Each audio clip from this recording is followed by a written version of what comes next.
নমস্কার বন্ধুরা, আবাসিক ঘরকন্যায় আপনাদের সকলকে স্বাগত। আজ আমি আলু দিয়ে মাটন কারি করব। কেমন করে করি দেখুন। রেস্টুরেন্টের মতো বা বিয়েবাড়ির মতো স্টাইলে আমি আজকে মাটন কারিটা করব। সেটাই কেমন করে করি দেখতে থাকুন। চলুন আসুন। দেখুন আমি নিয়ে নিয়েছি এই 800 গ্রাম মাটন। এবার এটাকে আমি প্রথমে এই দইটা দিয়ে আমি কিছুক্ষণের জন্য ম্যারিনেট করে রাখবো। প্রথমে দিয়ে দেবো কিছুটা দই, তারপরে দেব কিছুটা 1 চামচের মতো কাশ্মীরি লঙ্কা, আর দেব 1 চামচ হলুদ, আর দেব কিছুটা মানে ওই 1-1.5 চামচের মতো দেব লবণ। এটাকে দিয়ে আমি ভালো করে মাখিয়ে নেব। প্রথমে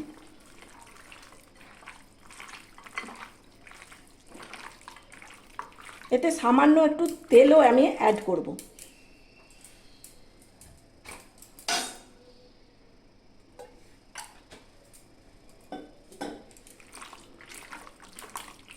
এটাকে ভালো করে আমি মাখিয়ে রেখে দেবো আধ ঘন্টার জন্য। দেখুন মাখানো হয়ে গেছে। আমি এটাকে এখন চাপা দিয়ে রেখে দেব।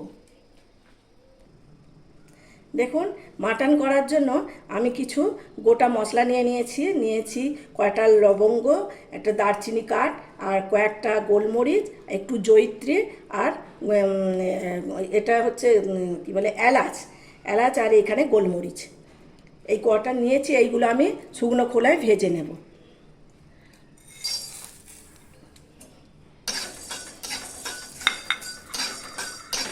এগুলো ভালো করে একটু হালকা করে একটু ভেজে নিয়ে তারপরে আমি এগুলো তুলে নেব।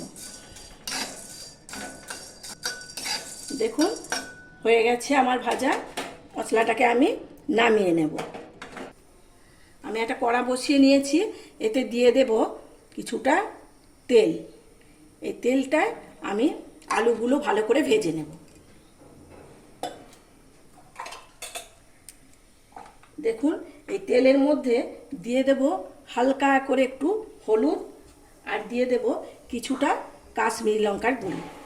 তাহলে কি হবে, আলুগুলোতে দেখুন আমি আলুগুলোতে কোনো হলুদ বা লবণ কিছু মাখাইনি। আমি এই কড়ার মধ্যে দিয়ে দিলে এই আলুর কালারটা খুব সুন্দর আসবে। আমি এইভাবে এগুলোকে আলুগুলো পুরো লাল লাল করে ভেজে নেব। দেখুন আলু আমার লাল লাল করে ভাজা হয়ে গেছে। আমি আলুগুলোকে সমস্ত তুলে নেব। আলুগুলোকে সব তুলে নেব, নিয়ে আমি এরই মধ্যে দিয়ে দেব আমি ফোড়নের জন্য 2টো তেজপাতা, আর দিয়ে দেব গোটা গরম মশলা। এগুলোকে একটু হালকা করে নাড়াচাড়া করে নিয়ে আমি এর মধ্যে দিয়ে দেব কুচিয়ে রেখেছি যে পেঁয়াজগুলো, সেই পেঁয়াজ কুচি দিয়ে দেব আমি।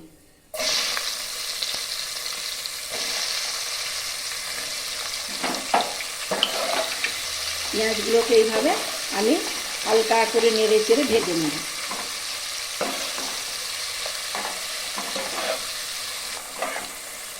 আমি এতে সামান্য লবণ দিয়ে দেব। তাহলে কি হবে, পেঁয়াজটা ভালো করে গলে যাবে। পেঁয়াজটা আমি এইভাবে লাল লাল করে ভাজবো। পেঁয়াজের কাঁচা গন্ধ গেলে তারপরে আমি অন্য মশলাগুলো অ্যাড করব। দেখুন পেঁয়াজটা অনেকটাই লাল লাল করে ভাজা হয়ে গেছে। আমি এখন এতে দিয়ে দেব 2 চামচ আদা রসুন পেস্ট।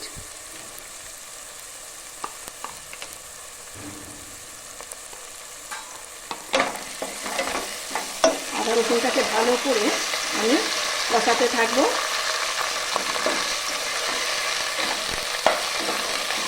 আদা রসুনের কাঁচা গন্ধ গেলে তারপরে আমি মশলাগুলো দেব। আমি এইভাবে সব মশলাগুলোকে ভালো করে ভেজে নেব।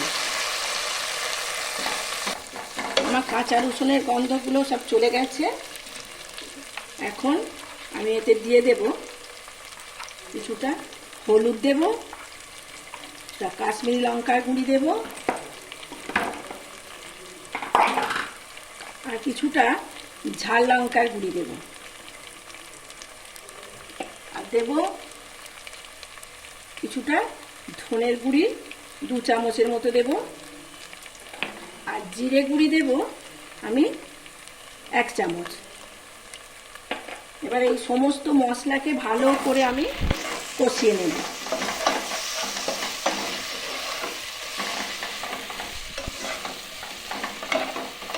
তারপরে ভালো করে ভাজা হয়ে গেলে তারপরে আমি মাংসটা দেব। দেখুন মশলা আমার একদম রেডি।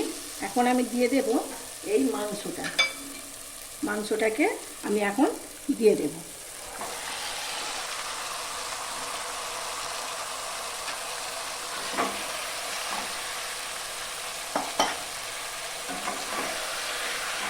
মাংসটাকে দিয়ে ভালো করে আমি কষাতে থাকি। মাংসটা আমি কড়ার মধ্যেই করব, তাই আমি অনেকক্ষণ থেকে কষিয়ে একে চাপা দিয়ে করব। আপনারা এইভাবে করবেন, দেখবেন এর স্বাদটা অনেকটা ভালো লাগবে।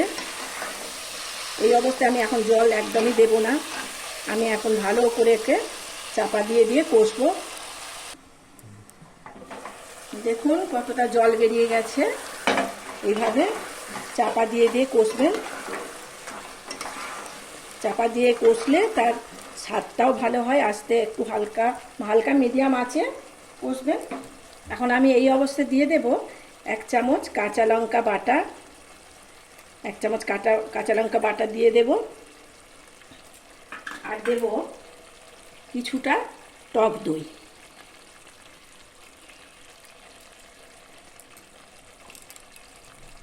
আর দেব সামান্য দিয়ে দেব আমি টমেটো পিউরি। আমি যেমনভাবে কষছি আপনারা ওইভাবেই করবেন, দেখবেন খুব ভালো লাগবে।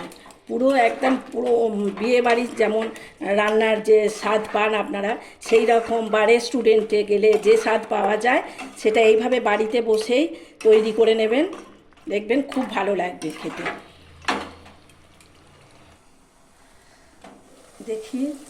দেখুন কতটা আমার হয়ে গেছে, কালো কালো মতো হয়ে যাচ্ছে, দেখছেন রঙটা অনেকটাই চেঞ্জ হয়ে গেছে। এখন আমি এই অবস্থায় দিয়ে দেব যে ভেজে রেখেছিলাম যে আলুগুলো, সে আলুগুলো এখন দিয়ে দেব। আলুগুলো দিয়ে আমি কিছুক্ষণ কষে নেব ভালো করে আলুগুলো দিয়ে কিছুক্ষণ কষার পরে তারপরে আমি হালকা গরম জল দেব।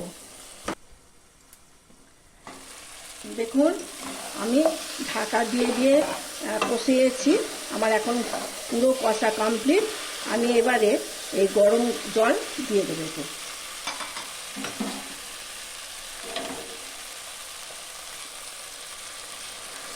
গরম জলটা আমি খুব বেশি দেব না, যেহেতু আমি একটু কষা ভাবে করব। আমি এইভাবেই জলটাকে এই মাপ করেই জলটা দিয়ে দেব। এই যে আমি জল দিয়ে দিয়েছি, এই রকম মাপটাই আমি রাখবো, এটাতেই আমার সেদ্ধ হয়ে যাবে। এখন আমি একে চাপা দিয়ে দেব, একদম 30 মিনিট পর্যন্ত আমি হালকা আঁচে ফুটতে দেব। দেখুন আমি 25-30 মিনিটের মতো চাপা দিয়ে রেখেছিলাম, আমার একদম মাংস আমার তৈরি হয়ে গেছে। এখন আমি ওই যে ভেজে রেখেছিলাম যে মশলাটা, এখন আমি সেটা পুরো দিয়ে দেব। আপনারা এইভাবে একবার করে খেয়ে দেখুন, বাড়িতে বসেই রেস্টুরেন্টের স্বাদ পেয়ে যাবেন। আর দিয়ে দেব আমি 1 চামচ ঘি, গাওয়া ঘি দিয়ে দেবেন 1 চামচ, তাহলে মাটনের স্বাদটা অনেকটাই বেড়ে যাবে। ব্যাস আমি এটা স্ট্যান্ডিং টাইমে রেখে দেবো 10 মিনিটের মতো, তারপরে আপনাদের আমি দেখাচ্ছি নামিয়ে। বন্ধুরা দেখুন আমার তৈরি হয়ে গেল আলু দিয়ে মাটন কষা রেসিপি। আপনাদের আমি যেমনভাবে করলাম আপনারা এইভাবে একবার বাড়িতে তৈরি করে খান, দেখুন কেমন লাগে। যদি ভালো লাগে আমার এই রেসিপি তাহলে একটা লাইক করবেন, আর কেমন হয়েছে সেটা কমেন্টের মাধ্যমে জানাবেন। যদি ভালো লাগে লাইক করবেন, শেয়ার করবেন আর আমার চ্যানেলটি সাবস্ক্রাইব করবেন। আপনাদের সঙ্গে দেখা হবে নতুন কোনো ভিডিও নিয়ে। ততক্ষণ আপনারা ভালো থাকবেন, সুস্থ থাকবেন, সাবধানে থাকবেন। দেখা হচ্ছে খুব শীঘ্রই। ততক্ষণে টাটা।